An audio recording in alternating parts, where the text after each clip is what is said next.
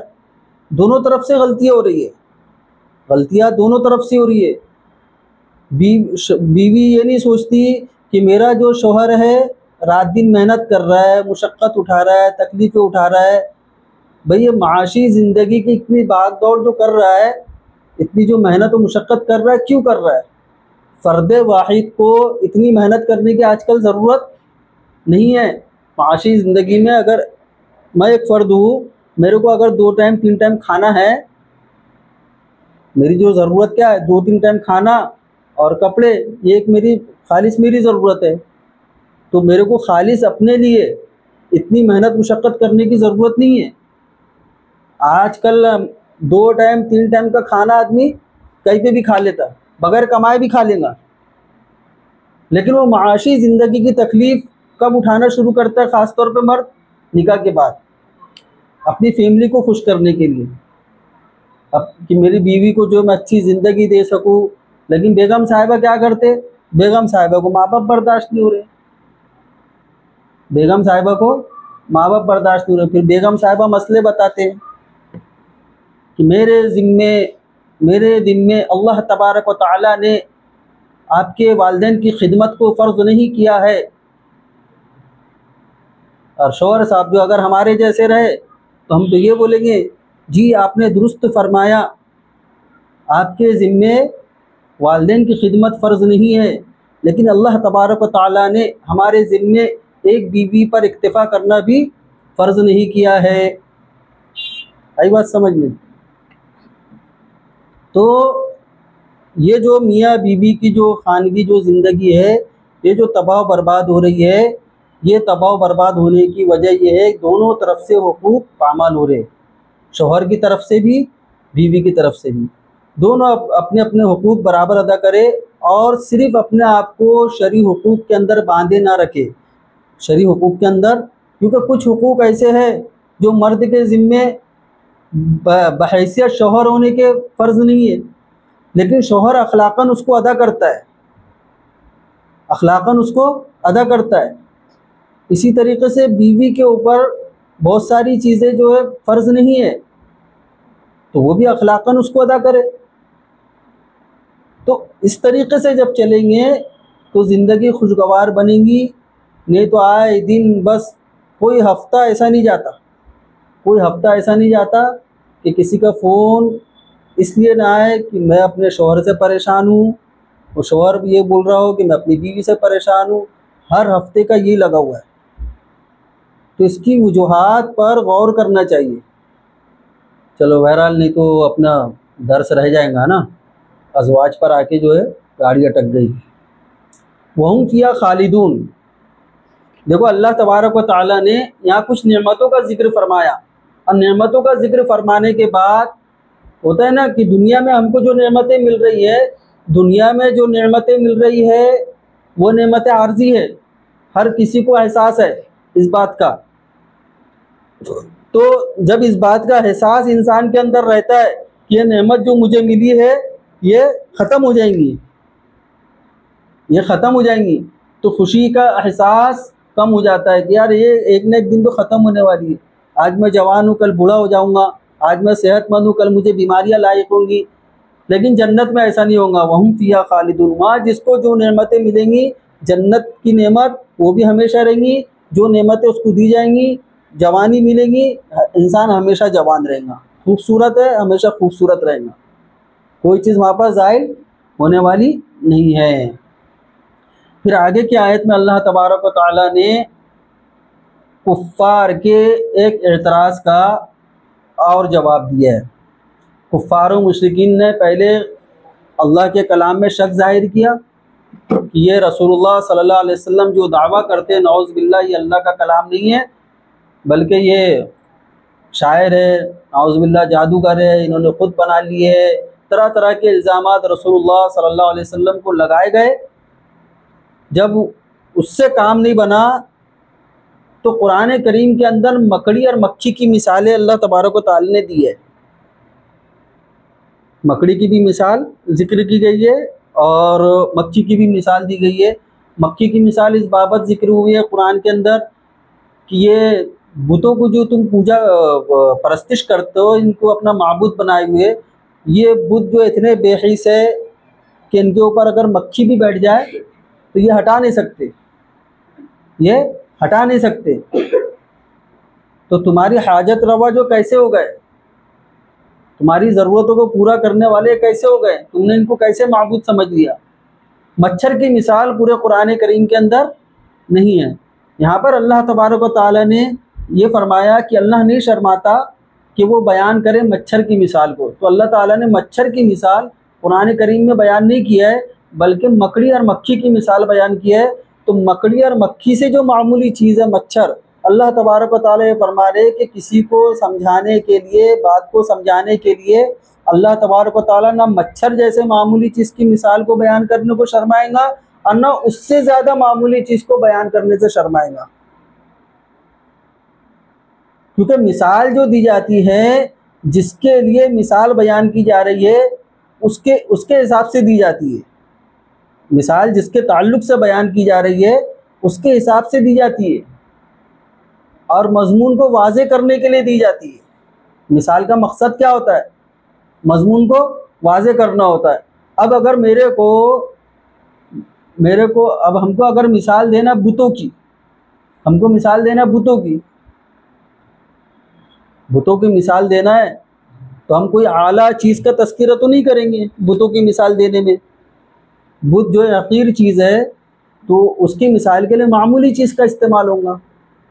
اللہ تبارک و تعالیٰ فرماتے جو اہل حق ہوتے ہیں، جو ایمان والے ہوتے ہیں، اللہ تبارک و تعالیٰ کے کلام پر جن کا یقین ہے، رسول اللہ صلی اللہ علیہ وسلم کے فرامین پر جن کا یقین ہے، تو وہ لوگ اس کو حق جانتے ہیں۔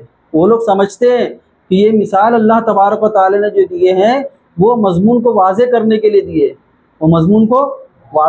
لیے دیے، اور جن کے اندر جو فسق ہے، فسق فجور بھرا ہوا ہے، اللہ تبارک و تعالیٰ کی بغاوت پر ڈٹے ہوئے، جنہوں نے ٹھان لیا ہے کہ اتنے واضح دلائل سامنے رہنے کے باوجود بھی اللہ کی وحدانیت کا اقرار نہیں کریں گے۔ کتنے واضح دلائل ان کو دیے گئے، کتنے واضح دلائل، کتنا واضح دلیل ہے کہ اللہ رب ہے، یہ کتنی واضح دلیل ہے۔ اللہ خالق ہیں، یہ کتنے واضح دلیل ہے اللہ کے معبود ہونے کی۔ رسول اللہ صلی اللہ علیہ وسلم سے معجزات ظاہر ہوئے، واضح دلائل جو ہے نبوت کے ملے، لیکن انہوں نے ساری چیزوں کا انکار کیے۔ تو جو لوگ اس قسم کے ہوتے ہیں وہ لوگ ان مثالوں پر اعتراض کرتے ہیں، لیکن جو ایمان والے ہوتے، اہل حق ہوتے، وہ سمجھتے اس چیز کو کہ یہ ہمارے رب کی جانب سے ہیں۔ پھر اللہ تبارک و تعالیٰ آگے فرماتے ہیں کہ اللہ تعالیٰ اس کے ذریعے سے بہت سو کو ہدایت دیتا ہے، بہت سو کو گمراہ کرتا ہے۔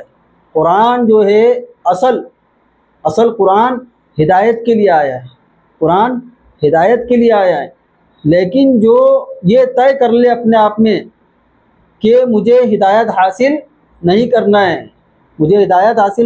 ہے، مجھے اپنی گمراہی پر ڈٹے رہنا ہے، اپنے شرک پر ڈٹے رہنا ہے، تو پھر اللہ تبارک و تعالیٰ ایسے شخص کو ان مثالوں کے ذریعے سے اور قرآن کریم کے ذریعے سے گمراہ کرتے ہیں، جیسا کہ کفار و مشرکین جن لوگوں نے ایمان نہیں لے کر آئے وہ گمراہ ہوئے، ان مثالوں پر اعتراض کر کے گمراہ ہوئے اور دیگر آیتوں پر اعتراض کر کے گمراہ ہوئے۔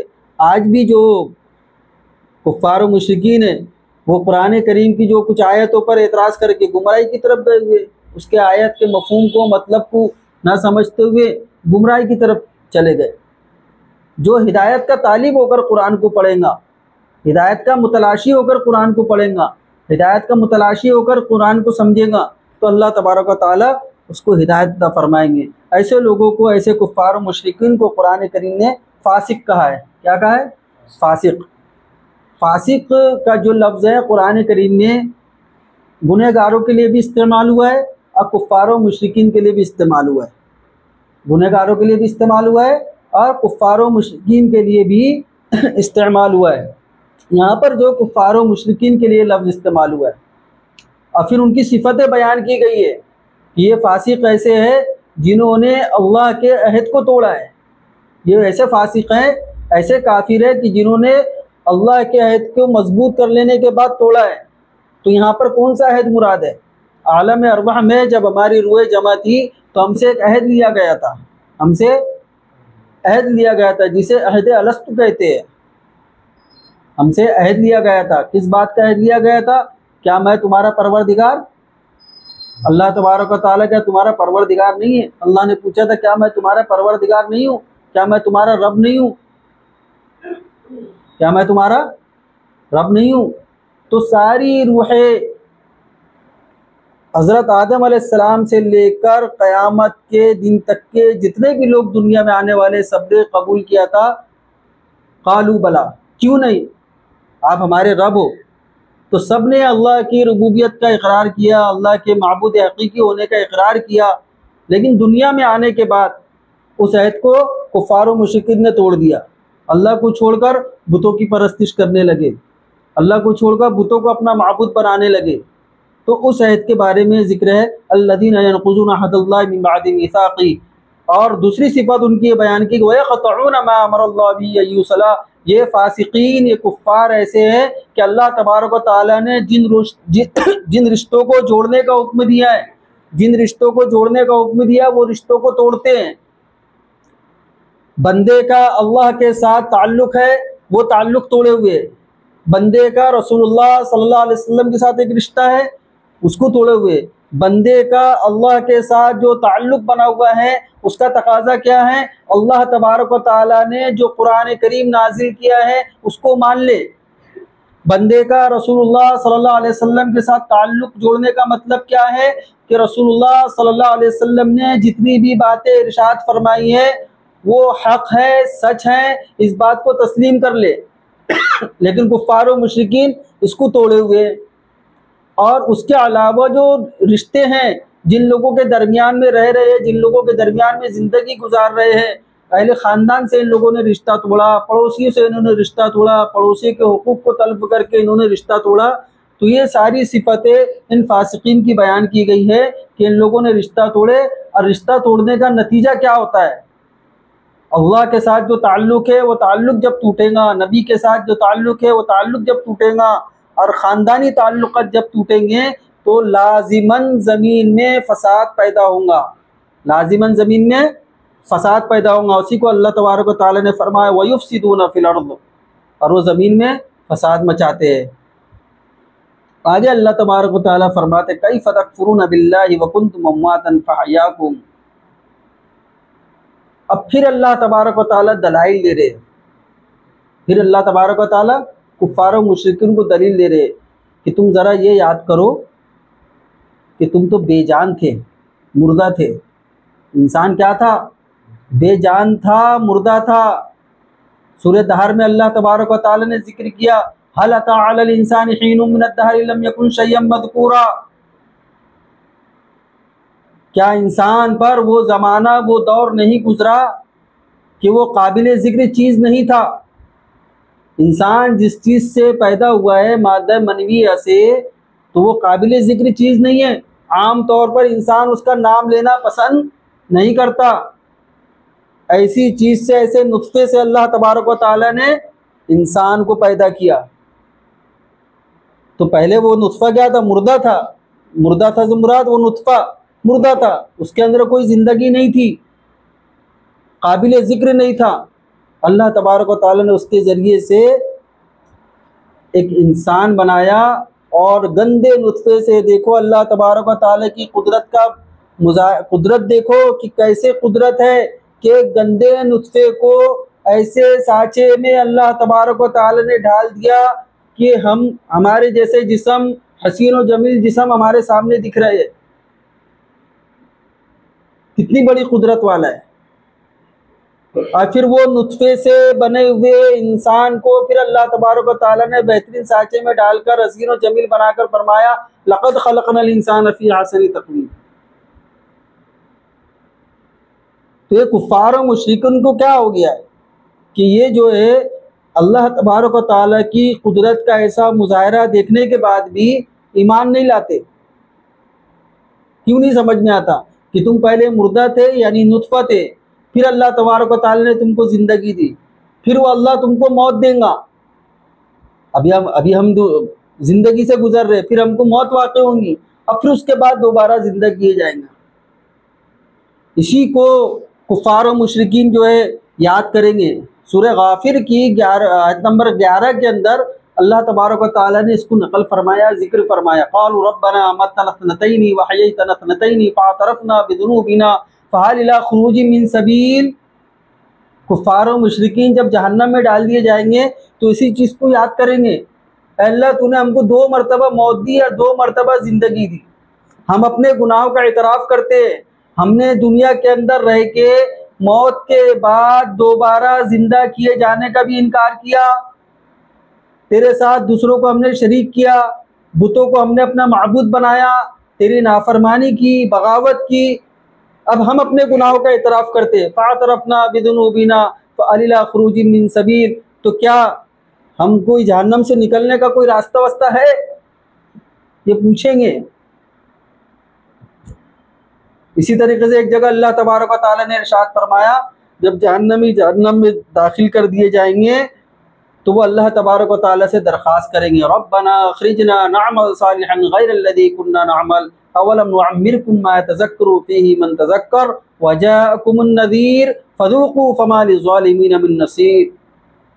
جب جہنمی جہنم میں داخل کر دیے جائیں گے تو اللہ تبارک و تعالیٰ سے کہیں گے اے پروردگار، اے ہمارے رب، ہم کو نکال دے، اب ہم دنیا میں جا کر نیک اعمال کے سوا کچھ نہیں کریں گے۔ اللہ کی طرف سے آواز آئیں گی اولم نعمرکم ما یتذکر فیہ من تذکر، کیا ہم نے تم کو اتنی زندگی نہیں دی تھی کہ تم اگر اس میں نصیحت حاصل کرنا چاہتے تو نصیحت حاصل کر لیتے؟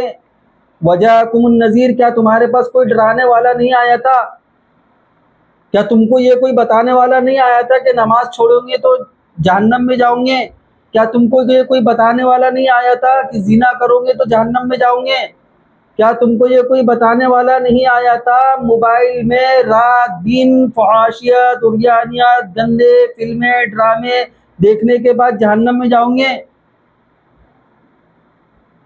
کسی نے تم کو نہیں سمجھایا۔ پھر کہا جائے گا فذوقوا فما للظالمین من نصیر، چکو، ظالموں کا کوئی مددگار نہیں۔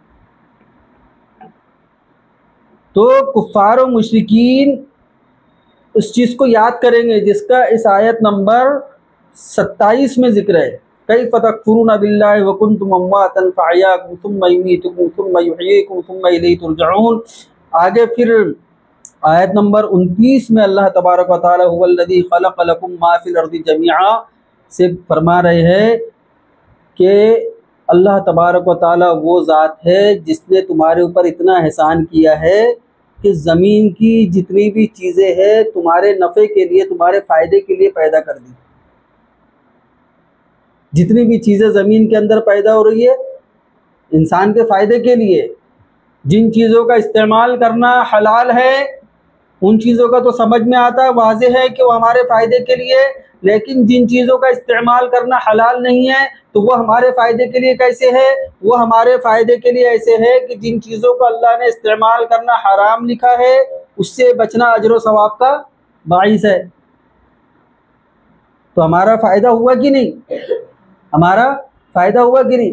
بہت سی چیزیں بظاہر ہمیں نقصان دہ نظر آتی ہے، لیکن اس کی گہرائی میں جا کر جب غور کریں گے، غور کرنے والوں نے غور کیا، سمجھنے والوں نے سمجھا، جو چیز ایک طریقے کسی طریقے استعمال کے اعتبار سے نقصان دہ ہے تو اس کا طریقہ استعمال بدل دو تو وہ چیز دوسرے کاموں میں فائدے مند بھی ہے۔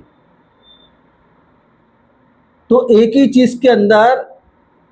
چیز کے اندر اللہ تبارک و تعالیٰ نے نقصان بھی رکھا، فائدہ بھی رکھا، تو یہ سب اللہ تبارک و تعالیٰ نے ہمارے لیے پوری دنیا، زمین بنا دی، آسمان بنا دیے، ساری چیزیں اللہ نے ہمارے لیے بنا دی، اور اس کے بدلے میں کیا کہا جا رہا ہے؟ اے اللہ کے بندو، اللہ کی وحدانیت کا اقرار کرو، رسول اللہ صلی اللہ علیہ وسلم کی رسالت کا تسلیم کر لو، اللہ کے احکام کے مطابق زندگی گزارو، نافرمانیوں سے توبہ کر لو، معصیت سے توبہ کر لو، اگر معصیت سرزد ہو جائے تو اللہ تبارک و تعالیٰ سے مانگ لو، ہدایت طلب کر لو، یہی چیز مانگا جا رہا ہے، مطالبہ کیا جا رہا ہے۔ اور یہ ساری چیزیں جن کا مطالبہ اللہ تبارک و تعالیٰ ہم سے کر رہے ہیں، اس میں اللہ تبارک و تعالیٰ کا کوئی فائدہ نہیں ہے۔ ساری دنیا اگر اللہ تبارک و تعالیٰ کی عبادت میں لگ جائے تب بھی اللہ تبارک و تعالیٰ کی ہماری عبادت کرنے سے کوئی شان میں اضافہ ہونے والا نہیں ہے، کیونکہ اللہ تبارک و تعالیٰ کسی کا محتاج نہیں ہے۔ ساری دنیا اللہ کی باغی بن جائے تب بھی اللہ تبارک و تعالیٰ کی شان میں کوئی کمی آنے والی نہیں ہے۔ ما یفعل اللہ بعذابکم ان شکرتم وآمنتم وکان اللہ شاکرا علیما۔ کتنے پیارے انداز سے اللہ تبارک و تعالیٰ فرما رہے کہ اگر تم ایمان لے کر آ جاؤ، نیک اعمال کرو، اچھے بن جاؤ، تو اللہ کو تم کو عذاب دے کر کیا کرنا ہے؟ اللہ کو تم کو عذاب دے کر کیا کرنا ہے؟ دیکھو یہ جو آیت ہے، ابھی جو درس ہوا، یہ اس کے اصل مخاطب کفار و مشرکین ہے، لیکن ہم کو بھی ہماری زندگی پہ غور کرنا ہے کہ ہم جو ہے مکمل طور پہ جیسا اللہ تبارک و تعالیٰ کی طرف سے تقاضا کیا جا رہا ہے دین پر چلنے کا، ہم اس طریقے سے چل رہے ہیں یا نہیں۔ میں بھی اپنا محاسبہ کروں، آپ لوگ بھی اپنا محاسبہ کرو، اللہ تبارک و تعالیٰ سے مدد طلب کرو، اے اللہ مجھے ہدایت عطا فرما، اے اللہ مجھے ہدایت عطا فرما۔ دیکھو ہدایت کی دعا ایک ایسی دعا ہے جو رد نہیں ہوتی، اگر صدق دل سے انسان ہدایت مانگے گا، دوسری دعاؤں کے بارے میں انسان یہ کہہ سکتا ہے کہ دعا قبول ہوئی یا نہیں ہوئی، لیکن ہدایت کی دعا مانگنا، ایک ہدایت کی دعا ایک ایسی دعا ہے جو اللہ تبارک و تعالیٰ رد نہیں فرماتے۔ ہدایت کو مانگنا بھی ہے اور ہدایت کے لیے ہم کو کوشش بھی کرنا ہے۔ اللہ تعالیٰ سے دعا ہے کہ اللہ تعالیٰ کہنے سننے سے زیادہ عمل کرنے کی توفیق عطا فرمائیں۔